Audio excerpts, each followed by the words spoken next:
So, welcome to the lecture which I call as interactive session number 10 of environmental geotechnics. And since last few interactive sessions, you must have realized that the central focus is on waste utilization, management and valorization. We will continue with this discussion in today's discussion also, and you must be realizing a lot of possibilities have been created in the process of interacting with all of you here and those who are offline, and these possibilities have to be converted into realities. And the part which is missing and which I have been overemphasizing is that we have not done much in terms of policy creation related to the management, handling and utilization or valorization of the waste.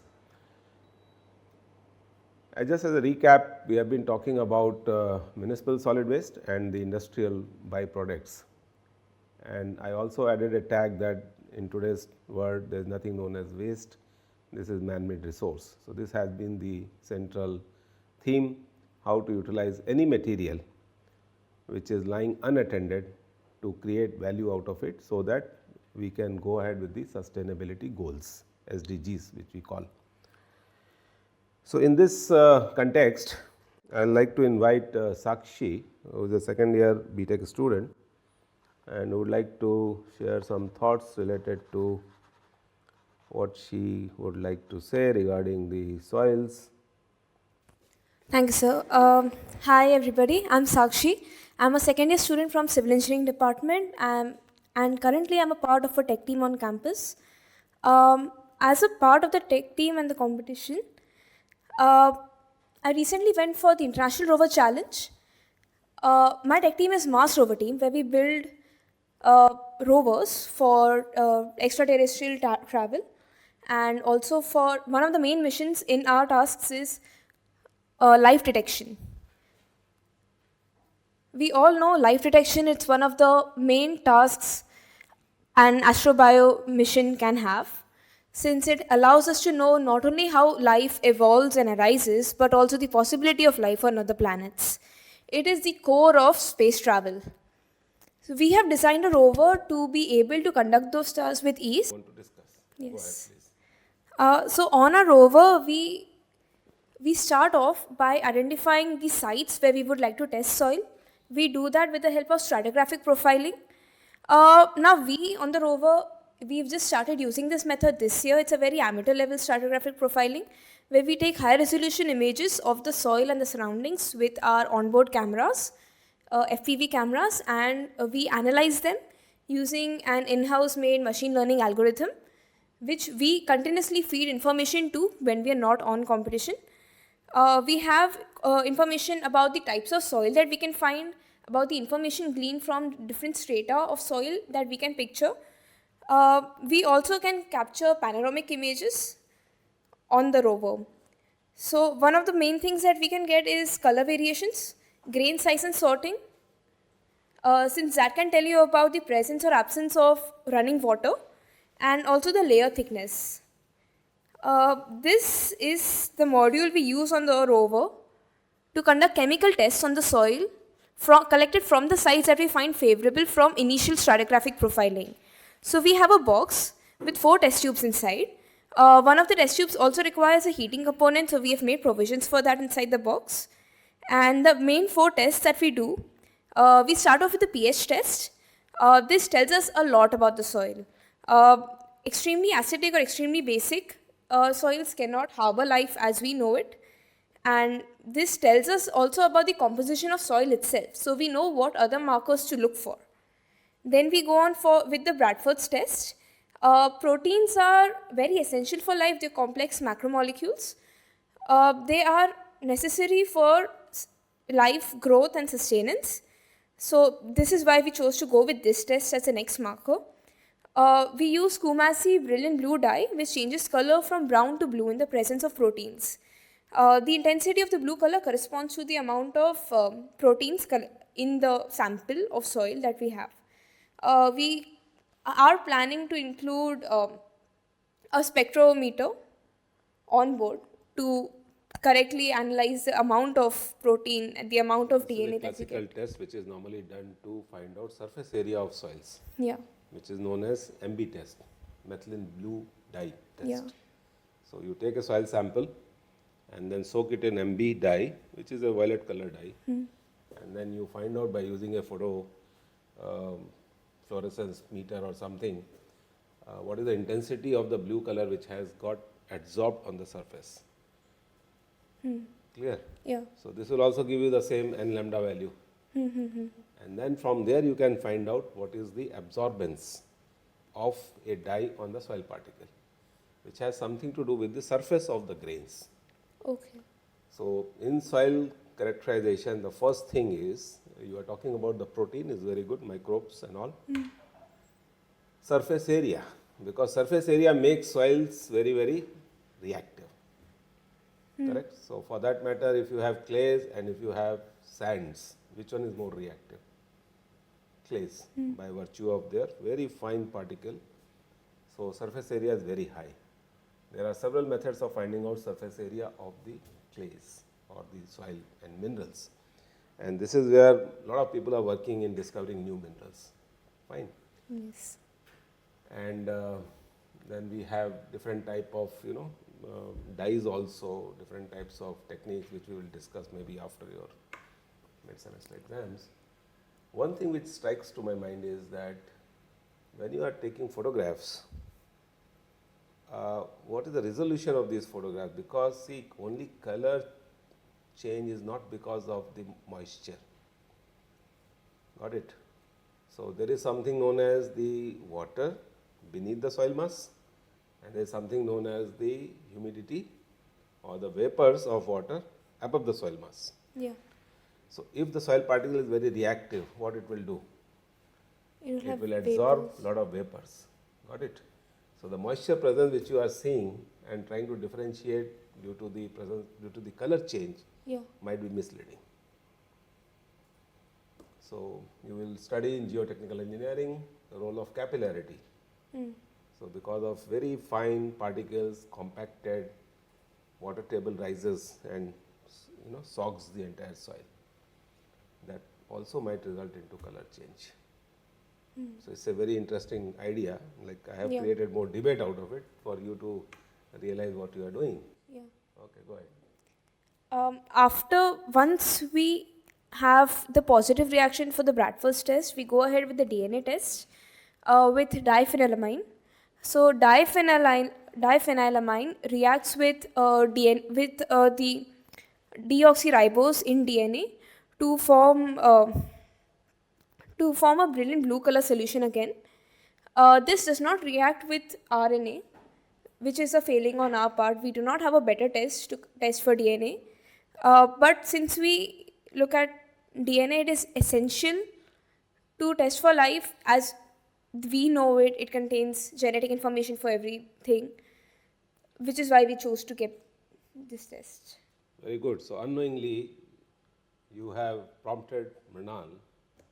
You have some comments on what she is doing, in what way it is connected with your work?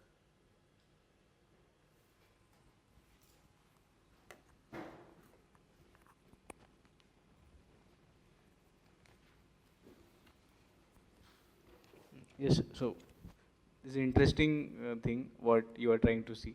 Like we are also trying to understand what are the chances of growth of microbes or presence of growth of microbes in landfill mine soil fraction, and with exposed to different temperatures, how these presence of microbes or will be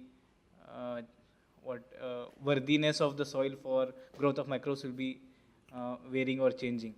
But one question is like, what is the ambient temperature of Mars, means at the surface of the Mars? Yeah. Yes, means You have to give her idea so that she thinks more and more. Yes. Yeah. So it's okay, fine. Like the methodology is same. So what we are trying to do is, we are trying to, it's okay. You remember that once you try to remove the landfills, you are doing biomining. Yeah. Now the question is whether this soil can be utilized for agriculture purpose or not. So I have to conduct all these tests there. Why? Life. You are talking about soil life. I am connecting it with this material being utilized as a material for as a manure or as a soil rejuvenator or as a soil amending agent. You know, you add some urea or manure to rejuvenate the soil. All right. So the concept is same. So I think you should talk to him and do some tests. Another thing is diphenylamine, which you are talking about, is another test which is known as EGME test. So it's a very standard protocol for testing ethylene glycol monoethyl ether. Correct? EGME. So this gives you what is the surface area of the particles of the soils total, external, and what is exposed from inside also. Like if you take a football and cut it. Got it? So now you have created two surfaces, outer and the inner one, with some thickness of the matter. Correct? So EGME gives you, because it has a lot of penetration inside the grain, which is known as chemisorption. So your language you can follow easily. Yeah, so what comes to your mind now? Yes. Can you give her some work? Yes.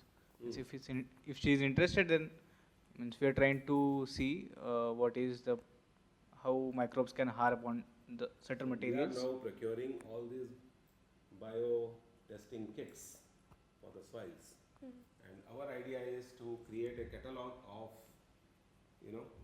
what type of microbial species are present in the material which is otherwise lying unutilized and which is getting decayed over a period of time. I hope you will agree with this. Yes, please continue. That's what I thought that she should be presenting in the class. So the last test that we look for is the XGT test, which tests for cell viability. In the presence of active enzymes in cells, the XGT, the trisodium salt, converts to a highly colored orange formescent dye. Again, the intensity of the orange color is directly proportional to the number of viable cells in the sample, and if this test gives us a negative reaction, then we characterize the salt sample as having extant life, and if we do get an orange color, then it is extant life. So can you perform these tests on the material which we will give you? Yes, sir. And then take standard soil from our nursery, from our garden, anywhere. That is our And then testing compare. protocol. Yeah, that's right. So you need not go to Mars. You can create a Martian soil here itself, correct? Yes, sir. Any soil which converted to agricultural amendment will serve this purpose. Is this okay? Yes, sir. Okay, go ahead. Again, stratigraphic profiling, that is what we do before, and chemical testing, which is what we do after. We also have a drill. Just 1 minute. So XTT test, there are some protocols? Have you come across this XTT? Basically, they were known as bioassay tests. Yeah, XGT is... Bioassay. Yeah. It is an assay, and it is highly sensitive, so we don't always get a reaction on this. Because we do need a cell activator and electron. But yeah, you can find out the presence of the cells in the soils. Very good. So dredge sediments which are of marine origin, from lakes, from water bodies, reservoirs. Yes. It's a big challenge, to clean up all this system. Otherwise, you can't store water. Imagine your Powai lake gets silted. So what is the storage capacity? Nothing. So what you have to do, you have to desilt it. Bring this desilted material on shore. What you are going to do with it? Aggregation. This is civil engineering aspect. Fine? Okay. We also have a drill that drills up to 10 centimeter below the soil. We brought it there for the competition to show them.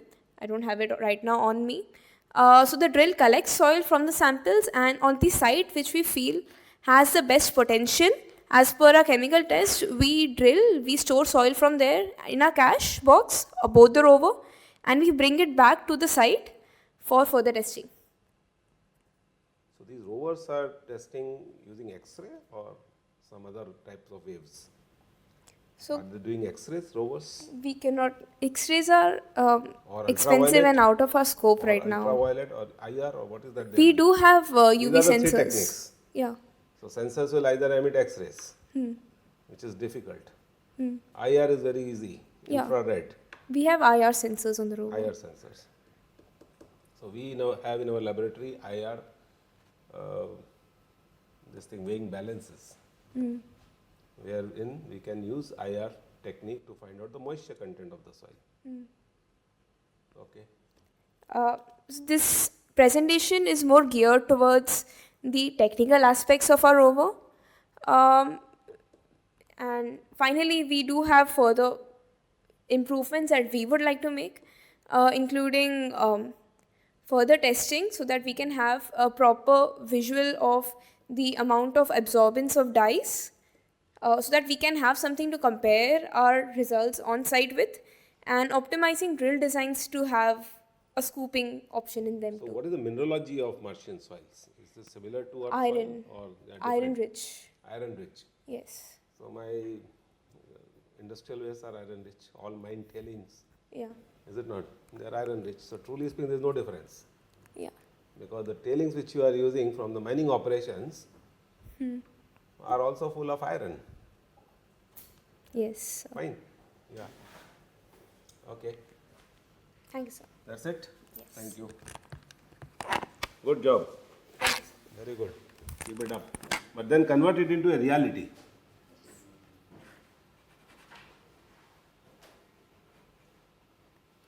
Yes. Yeah.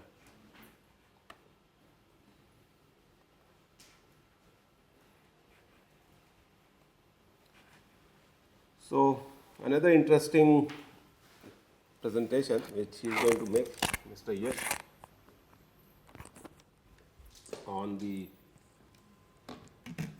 alkali treated fly ash.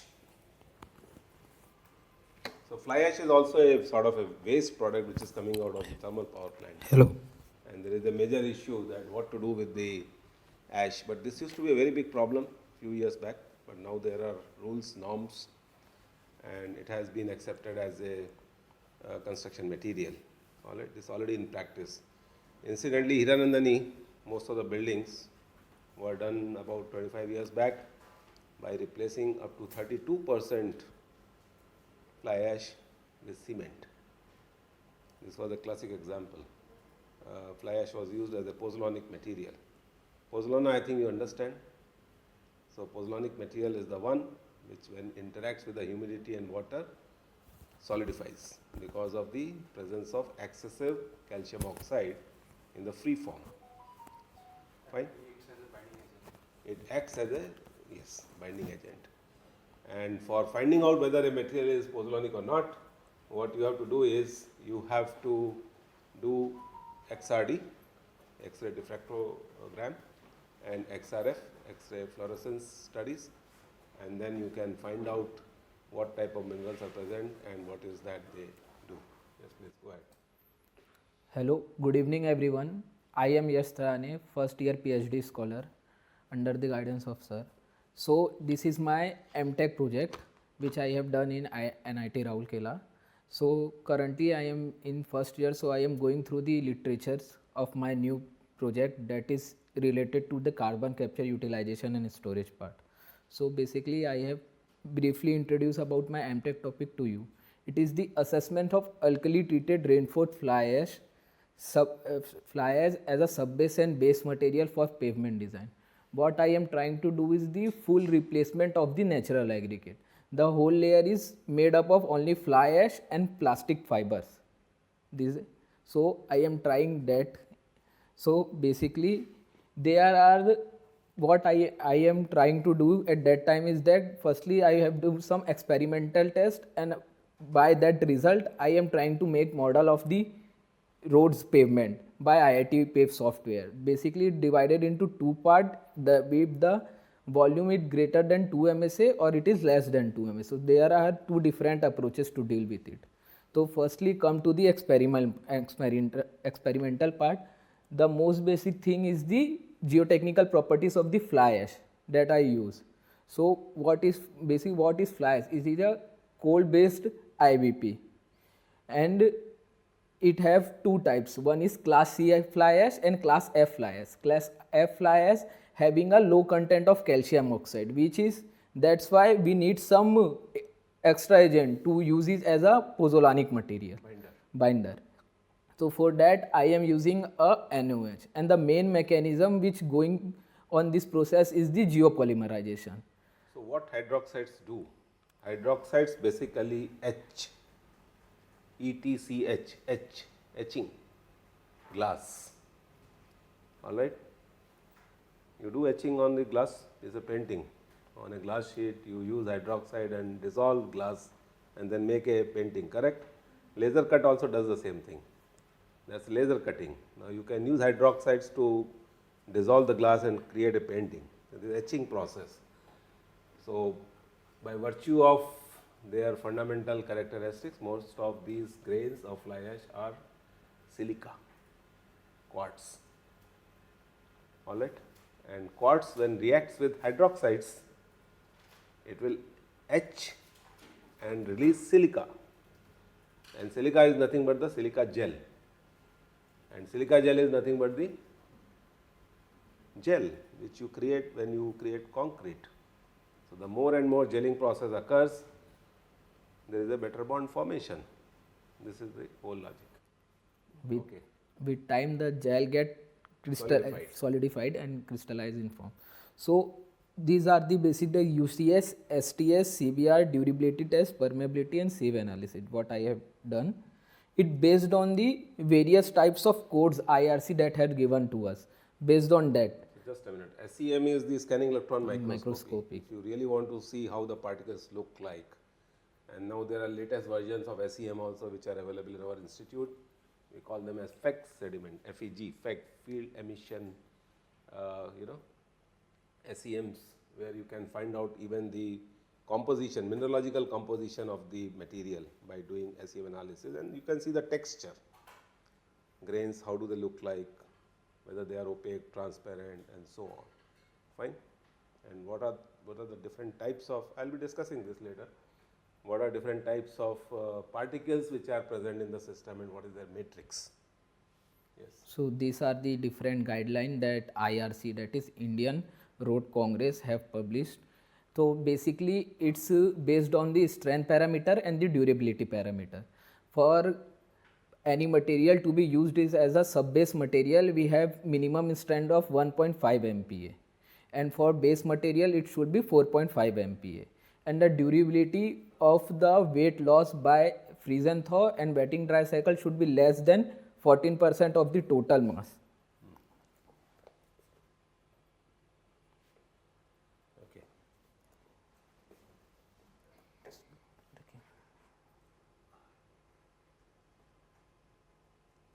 Yeah. Yeah. So basically this is the main chart flow diagram or pictures that I used in the IIT PAVE software. So most of the thing is related to this part where the tensile strain and the subgrade is vertical strain.